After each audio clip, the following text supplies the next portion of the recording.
this so we can have it available for folks who weren't able to attend. And we're recording. Great. So thanks again for coming on for the webinar, and thank you as well for agreeing to host Lights On after school events. I'm really excited to hear how they go, and please take as many photos as possible. I wish I could be at every single event to take pictures, but alas, I can't be. So the goal of this webinar today is to really fill you in on what our Zap the Gap campaign is.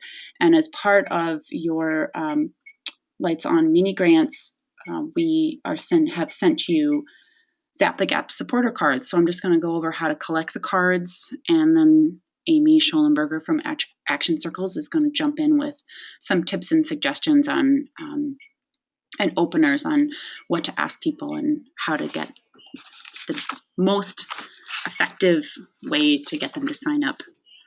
So if you're not already familiar with Zap the Gap, then I'll just fill you in right now with what our new advocacy campaign is. It's a statewide advocacy campaign to show support for public funding of after-school and summer learning programs in Vermont. We just kicked it off this fall, and we're really excited to be doing more advocacy work in our organization and also across the state to support your programs and hopefully get more programs in Vermont.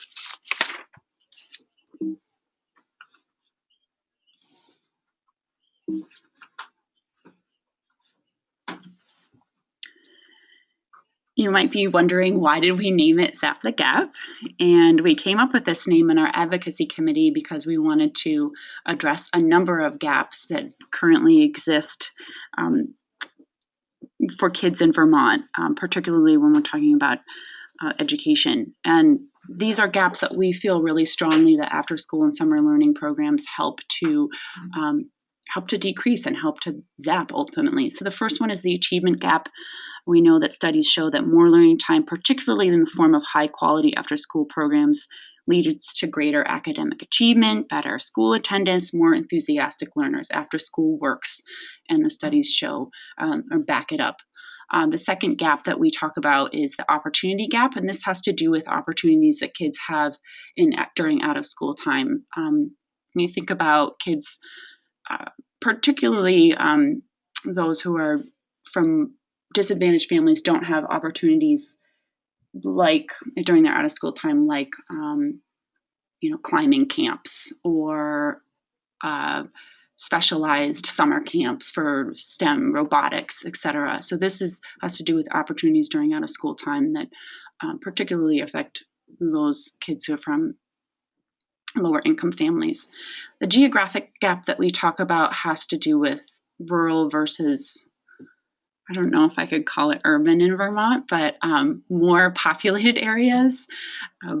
Rural kids, and there's a lot of rural areas in Vermont, obviously, but what we're looking at is why are there certain rural areas in Vermont that don't have after-school programs, and not only that don't have after-school programs, but just don't have the opportunities to give their kids in after-school programs things like going to museums or outdoor centers or nature centers, or they don't have a university nearby to invite college kids to come and talk about what the freshman year experience is like. So this is the geographic gap that we see, and we definitely see that there's less after school and summer learning programs in rural areas.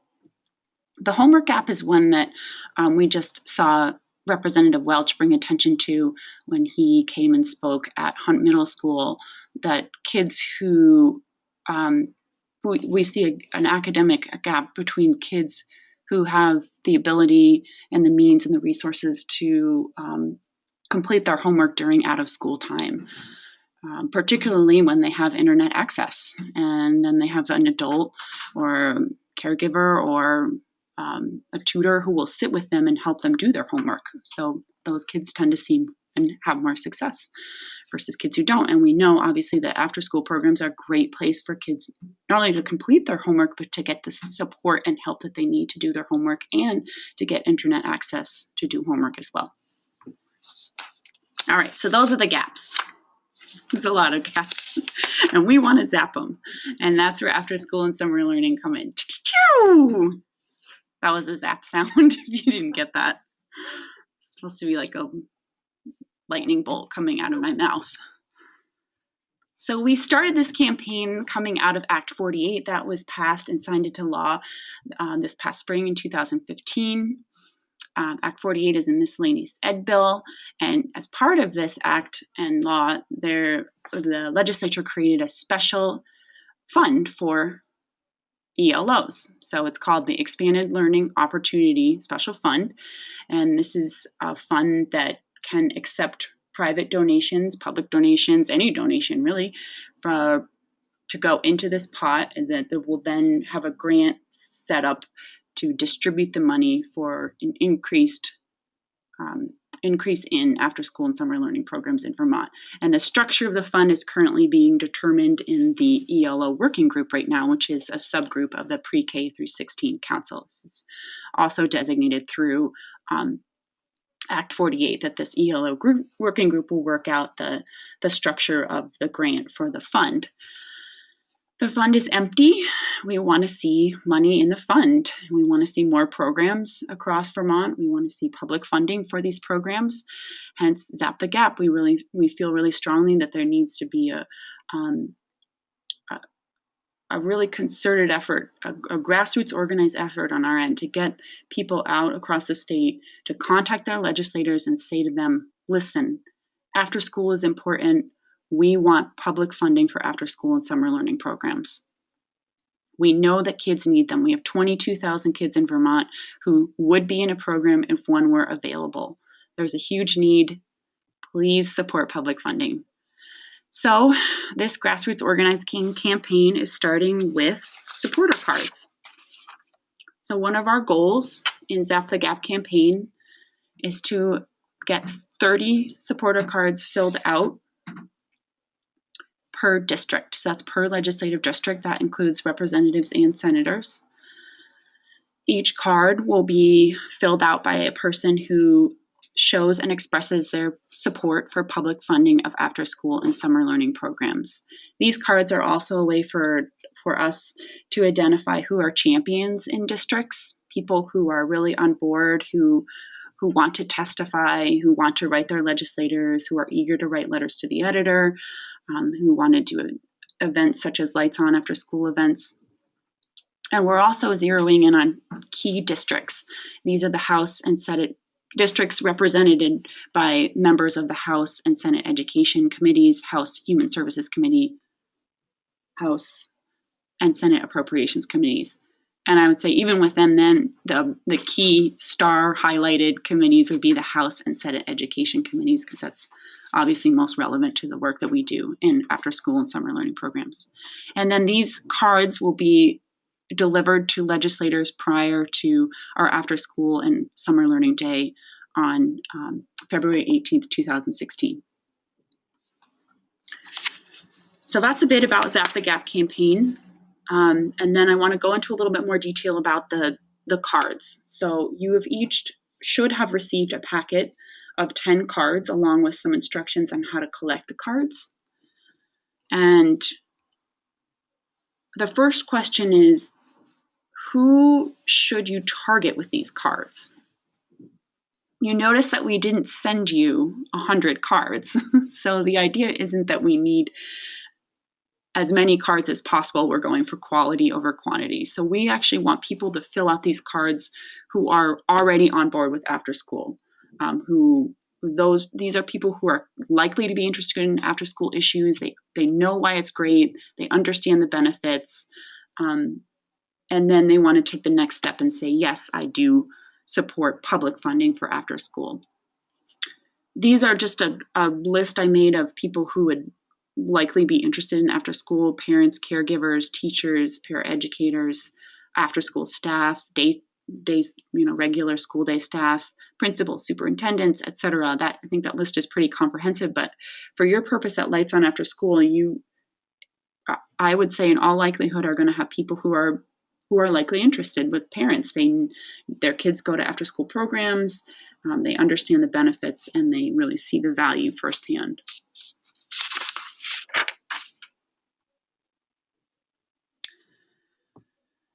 So now you know how to identify, well, who should we target for to ask the cards? One of the questions is, how do you start by opening the card? Do you just give them the card? Ideally not. You would have a conversation with someone to explain what the card is and what the Zap the Gap campaign is for, and to show them that, or to help them understand that this is a campaign for supporting public funding of after-school and summer learning program. One of the best openers that we've had is to just start by asking people if they've had an opportunity to support after-school and summer learning, a simple question like that. And this stat on this slide, 88% of Vermont families support public funding for after-school, is a great way to show that, hey, there's a lot of support out there. Are you a supporter? Have you had an opportunity to express your support? And if they say yes, well, then they've already had the opportunity, but you can lead in from there. But if they haven't, then you say, well, this is a great chance to show you that you support after school and summer learning by signing this supporter card. I'm going to invite Amy Schollenberger from Action Circles over, and she's going to go over a few other openers for how to collect supporter cards, as well as tips and suggestions. And she's really our, what's the word for Amy? Our amazing grassroots organizing guru. So she's going to be much more helpful than I am. So here's Amy. Hello, everybody. Thank you all for joining today, and thanks for your commitment to collecting supporter cards for our campaign.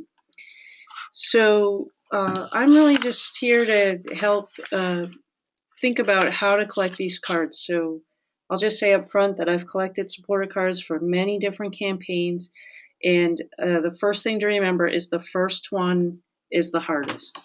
It feels weird to you to go up to and ask somebody to do this, but usually people are pretty excited to have the opportunity to show their support with a legislator, with a policymaker. Many people do not have that opportunity in their regular everyday life. So if you can think about it like you're giving someone a chance to show their support for something they already support, it's easier for you to sort of get over the shyness or awkwardness of asking the question. And as Cassie mentioned, we know that the vast majority of people in Vermont do support public funding for after school and summer learning. So most people who you talk to are going to already be friendly. They may not want to sign a card, but they're still going to be friendly to you in having the conversation. So I think Cassie already mentioned an opener of, have you had the opportunity to support after school and summer learning? And the reason that's a good opener is just because people often say, what does that mean? What kind of opportunity? And then you can, show them your cute little card and say, oh, all you have to do is fill this out. Another way is just to say, have you filled out a supporter card? Have you had an opportunity to fill out a supporter card? And again, that's going to spur a question from them, because most people don't go around in their everyday life talking about supporter cards. So they're going to say, what's a supporter card? And it's good to, you're going to have it in your hand or on the table. You can pick it up and show it to them. It's really nice if the person can handle the card while you're talking to them. And you can also say, have you had the opportunity to share your support? Have you had the opportunity to say why after school or summer learning matters to you and your family? That I use that one a lot because it really relates it directly to the person that you're talking to. You can also just ask them that direct question, why is this, especially at your Lights On event, you're going to have people there who already know it's important to them personally. So you can start by saying, why is this program important to you? And the person's going to tell you whatever they tell you. Well, because I have to work and it's great to know my kids are safe, or it's really helps my kid with their homework, or whatever their particular issue is. And then you can say, oh, would you like an opportunity to share that with a policymaker? And then if they say yes, then you can show them the card. or you can have the card there the whole time you're talking. So that's a way at your events to really bring in their own, get them telling you their story first, and then say, oh, there's this great opportunity for you to share your story. You don't even have to go anywhere. You just have to fill out this card.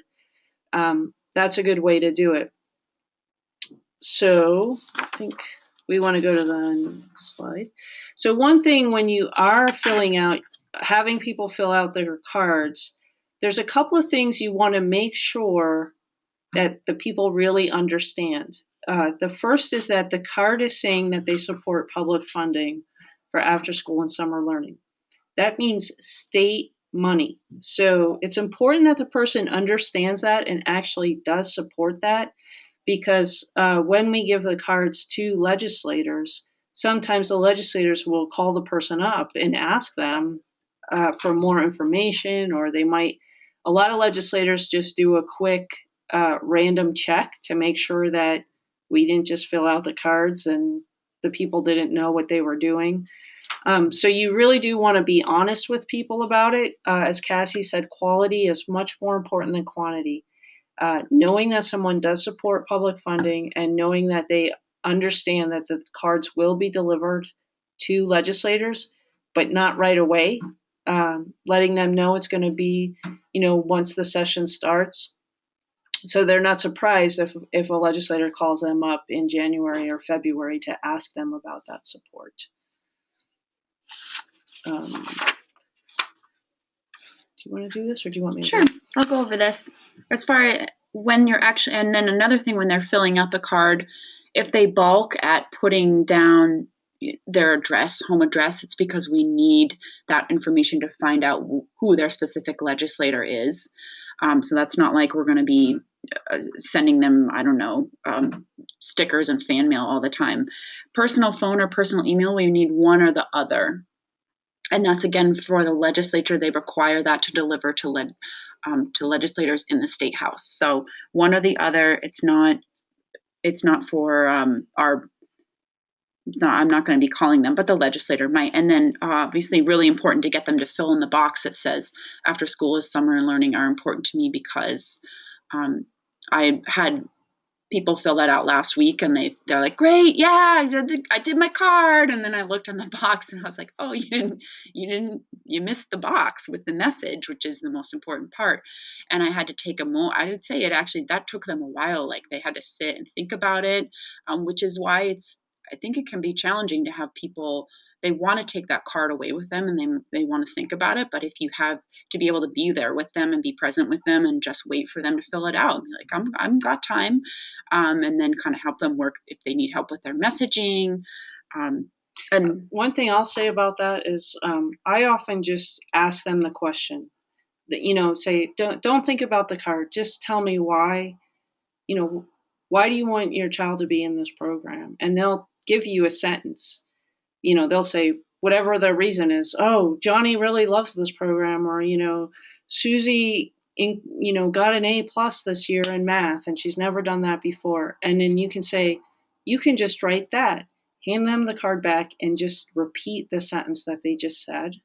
And then even if they usually won't write that actual sentence, but it shows them that they actually have the words they need already in their head. And it helps them to get over the barrier that most people have, that I'm not good at writing. Right. Incomplete sentences are fine. Misspelling's fine. Right. Even 2 words is fine. Yeah.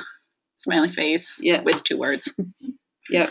So I think you should say that we might contact them. And then in the bottom, you'll see the box, I do not want to receive advocacy and policy alerts. So that's if they don't want to be emailed with any further information about Zap the Gap, then they need to check that off. So we will keep their email address and put them into our advocacy email alerts, specifically regarding Zap the Gap, unless they check that box.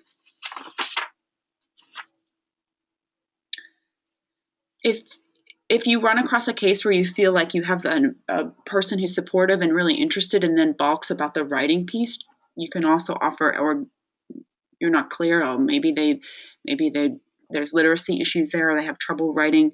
You can certainly do exactly what Amy said, ask them to answer the question and then offer to write it down for them.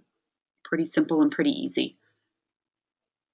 And sometimes people do actually just not have their glasses. I run The into cards are that a small. lot. They're really small. Yeah. So, if you're really gung-ho at your event, you can have a couple pairs of the dollar reading glasses at your table. But often it is literacy issues. And the key there is really to make sure the person knows what you wrote down, so that they don't feel like they're being, scammed. One other thing I find really helpful about collecting the cards is to have clipboards. I just think it's really handy to have them. Then you can give the person the card on the clipboard. They can step to the side and write their message on the clipboard, particularly like if you're at lights on and there's a lot of people around, and it kind of gives them a little moment of privacy, and then they can just hand it back and the clipboard gives them something to write it on, and it just seems a little, I don't know, it's kind of like, feels official in a good way. They can also sit with their child and talk about it if you want to make it into a little bit of a parent-child moment and say, what do you think we should write? That kind of thing. Kids can definitely fill out cards. We just need to know that you make sure that you know on the card if it's a kid. So just write child on the card. So the next slide about speak outs. Speak outs are also what would be like if someone wanted to do a photo on their card. So they wanted to personalize it one step further. Sorry about this slide. This picture's hilarious. So we have no idea who this woman is. This is if you notice on your supporter cards on the back side, each one has different data points. So this is what the card would look like. It would be formatted with the picture of a smiling person, and then their text on the side would be their speak out or their quote that they wrote about why after school and summer learning mattered to them. So this is an additional step. If you've got someone who's super gung-ho, hey, would you like to have your picture to personalize it? You can take it right then and there with your smartphone. You can also have them go online and fill out a supporter card at vermontafterschool.org/Zap the Gap, and they can upload their own photo. Selfies are fine. Cell phone photos are fine. Just, as long as it's a headshot and it looks clear and not blurry. But that's just an additional step for people who are excited about it and want to personalize their card for their legislator. We always like to say in Vermont, it's so small and people tend to know their legislators. So it's a great way, especially if you do know your legislator, to kind of put your stamp on it that it's yours. Just to add that the most important part of the picture is the person's face. So if you are the one taking the photo, try to get as much of your frame filled up with their face as you can. And just take a little peek behind the person to make sure there's nothing weird right behind their head. I've done this with other folks, and sometimes you get like really bizarre things going on in the background. And, it's nice if you have a wall or something, the photo doesn't need to be interesting. It just needs to show their face is the main thing. So this is just a reminder for you all that about 1 in 10 people you ask will agree to fill out a card. So don't feel badly if you ask and people are sort of, I don't know, I'll think about it. Just keep going. If your goal is to collect 10 cards, you're going to need to talk to about 100 people. Now, that might be less at your Lights On events because you have people there who are on board with after school and already know about the great work that you're doing. So if you have a better success rate than that, awesome. Keep going. We'll send you more supporter card packets once you get your first one done. And would be very impressed. But it is, I find I went to my daycare provider last week and asked my other parents when they were picking up their kids, and I got some blank looks. So I just was like, okay, just move on. No offense, like some people don't want to do it. That's fine. We don't have to sell people on after school at this point. We want to just get the people who already know about the good work they're doing and want to fill the card out. One tip for your events is that it's a general rule of thumb that people like to do what other people are doing, especially people they know. So if you do get somebody who's excited about filling out the card at your Lights On event, just say to them, hey, tell other people to come over and talk to me. And that person might actually be your best ally because they might say, oh, I just filled out a card. You should fill one out too. And if there's two people together, like say a husband and wife, sometimes they'll try to just fill out one card together, but ask them if they're willing to do one each. They can even write exactly the same thing on both cards, but having their name on each name on a separate card actually helps with the delivering them to the legislators. That's a good one. So this is already you'll see in the packet, there's a self-addressed stamped envelope. All you need to do is put your 10 cards in there and pop it off in the mail. So Action Circles is tracking them for us, and they're the firm in Montpelier that Amy works. It's her firm, who she works for. You are Action Circles and others, but it's your company business. And then once you get the packets done, we're more than happy to sell more or send you more, because this is something that we're going to be doing in the months leading up to the legislative session. And we're trying to get as many as possible. And I just want to say that I did say that the first one is the hardest, but I find that doing this is really a fun activity. One of the things that I really like about collecting supporter cards is that most people feel really good after they do it. A lot of people are a little bit nervous when they first start because they have to think about that sentence they want to write or what they're going to write in the box. And they might be a little bit hesitant.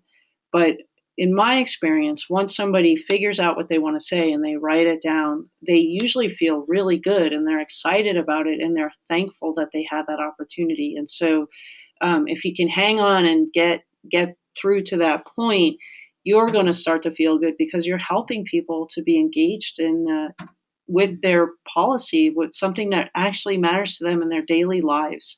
And so you'll start to see that can be a really exciting thing.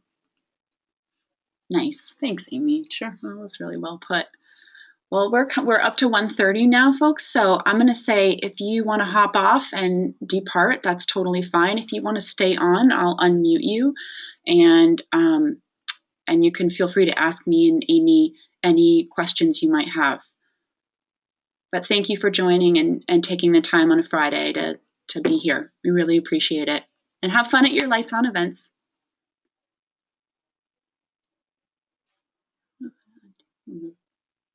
I'm going to give you guys a couple minutes. Are they unmuted now? No, they're still on. But some of them are leaving. Tricia has her hand raised. Oh, she does. Hi, Tricia. Hey, Cassie, how are you? I'm well. How are you? Thanks for being here. Good. I have like a total basic question, because to me, I understand everything you said and I'm excited about doing this, but I think what parents are going to say, well, what do you mean by public funding? Does that mean they're going to pay for me to contribute? You know what I'm saying? Does that mean that I'll pay less tuition? I just don't think.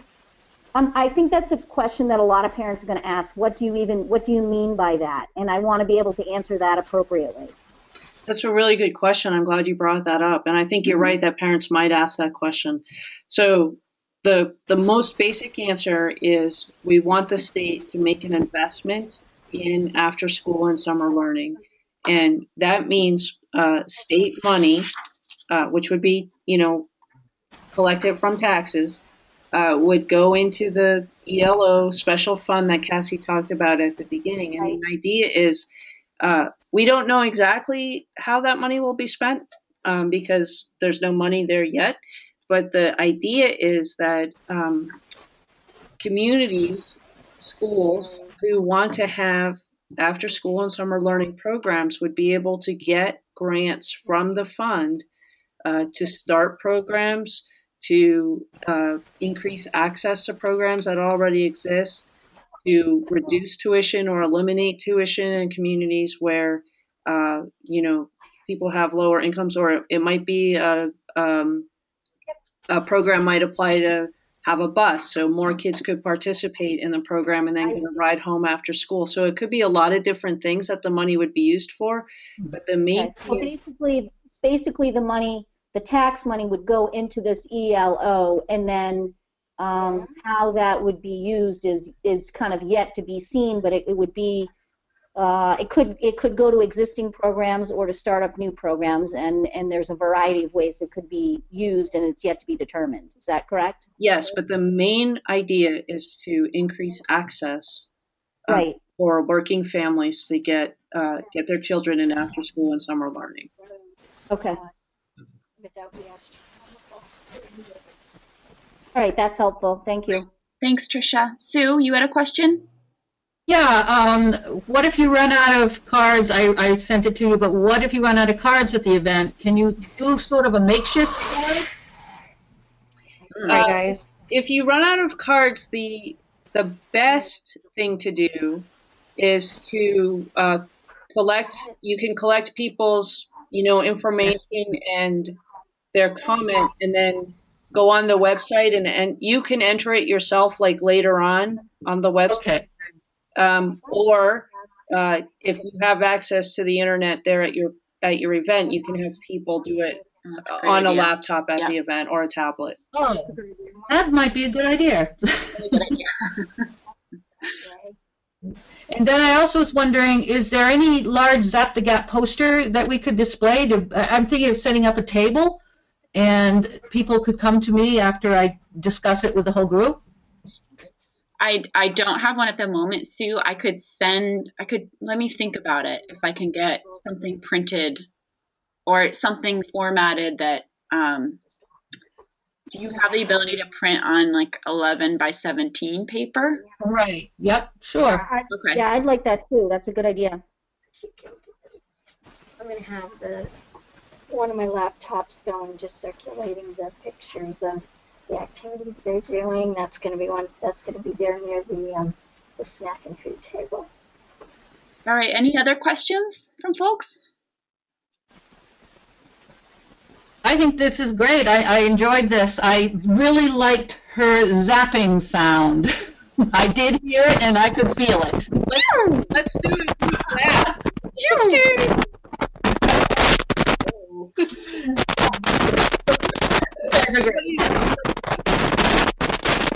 I don't think that's an intentional zap, was it?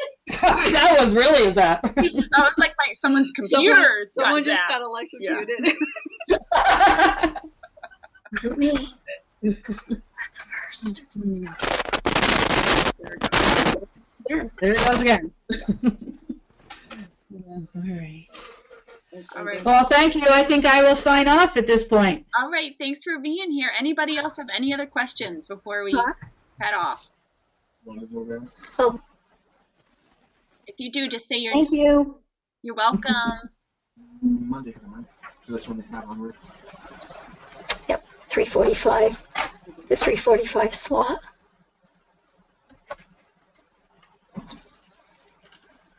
All right. Thanks, y'all, for coming on the webinar. Don't hesitate to email me if you think of anything else afterward. And we look forward to hearing about your events. All right. Bye-bye.